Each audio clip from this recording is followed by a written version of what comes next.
জানো, মাথাটা এত ঘুরছে না, আর কি ঘাম হচ্ছে থেকে থেকে। কেন, কোনো খাটাখাটনির কাজ করেছো নাকি বেশি? না না, সেরকম কিছু না। তাহলে তুমি একটা কাজ করো তো, এখানটা বসো, আসো আসো, এখানটা বসো, হেলান দিয়ে বসো, বসো, আমি পাখাটা বাড়িয়ে দিচ্ছি। না ওটা জলটা খাও তো। এটা কবে থেকে হচ্ছে? এই বেশ কয়েকদিন ধরে হচ্ছে। এ তো আমি যা দেখছি তোমার হার্ট অ্যাটাকের লক্ষণ গো। কি যে বলো না তুমি, এত কম বয়সে মানুষের হার্ট অ্যাটাক হয়? হার্ট অ্যাটাক তো বয়স্ক লোকেদের হয়। এটাই তো ভুল কথা, এটাই তো ভুল চিন্তা ভাবনা।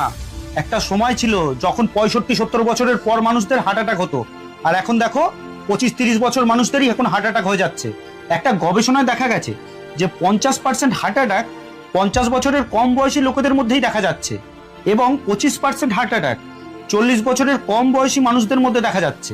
হার্ট অ্যাটাক কি আবার মানুষকে বলে কয়ে আসে নাকি? সেটা তো যখন তখনই হয়। এটাই তো ভুল কথা। অনেকেই মনে করেন যে এই হার্ট অ্যাটাক হঠাৎ করে হয়, কিন্তু আসলেই তা নয়। এই হার্ট অ্যাটাকের লক্ষণ বা সংকেত একজন মানুষের শরীরে প্রায় 1 মাস আগে থেকেই লক্ষ্য করা যায়। যদি সেই মানুষ হার্ট অ্যাটাকের এই লক্ষণ বা সংকেতকে আগে থেকে বুঝতে পারে, তাহলে এই হার্ট অ্যাটাক থেকে খুব সহজেই রক্ষা পাওয়া যায়। এমন কিছু কিছু লক্ষণ আছে, যে লক্ষণগুলো যদি তোমার শরীরের মধ্যে হয়, তাহলে তোমাকে বুঝে নিতে হবে যে তোমার শরীরে হয়তো হার্ট অ্যাটাকের প্রভাব পড়তে পারে। এই যেমন দেখো, 1 নম্বর, কোনো কাজকর্ম ছাড়াই শরীর যদি অতিরিক্ত ঘেমে যায়, গরম না লাগলেও বা কোনো কাজ না করেও যদি শরীর থেকে অনবরত ঘাম ঝরে, তাহলে এখনই সতর্ক হয়ে যেতে হবে। আসলে যখন হৃৎপিণ্ডের ধমনীতে চর্বি বা কোলেস্ট্রল জমে গিয়ে বাধা সৃষ্টি করে, শরীর তখন হৃৎপিণ্ড পর্যন্ত অতিরিক্ত রক্ত পৌঁছানোর জন্য প্রচুর পরিমাণে শ্রম দেয় বা শক্তি প্রয়োগ করে। আর এই শ্রম বা শক্তি প্রয়োগের কারণে শরীর তার তাপমাত্রা ঠিক রাখার জন্য অতিরিক্ত ঘাম ঝরায়। 2, রক্তচাপের সমস্যা।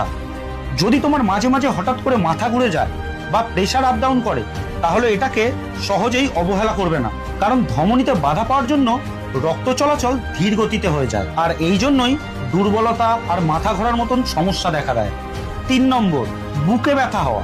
বুকে মাঝে মাঝে ব্যথা হওয়া, অস্থিরতা এবং নিঃশ্বাস নিতে সমস্যা হওয়া, বা বুকে ব্যথা ডান হাতের দিকে অথবা বাঁ হাতের দিকে চলে আসা, এই ধরনের সমস্যাগুলোকে একদমই অবহেলা করা যাবে না, কারণ হার্ট অ্যাটাকের প্রথম দিকের লক্ষণ এই রকমই হতে পারে, যেটাকে আমরা গ্যাসের ব্যথা হিসেবে অবহেলা করে থাকি। 4 নম্বর, পা ফুলে যাওয়া। যখন হৃৎপিণ্ড শরীরের সব অঙ্গে রক্ত পৌঁছানোর জন্য অধিক পরিশ্রম, শ্রম বা শক্তি প্রয়োগ করে, তখন শরীরের শিরা ফুলে যায়। 5 নম্বর, সর্দি কাশি হওয়া। হার্ট অ্যাটাকের আগে ঘন ঘন সর্দি কাশি হয়, কারণ তখন মানুষের রোগ প্রতিরোধক ক্ষমতা অনেক পরিমাণে কমে যায়।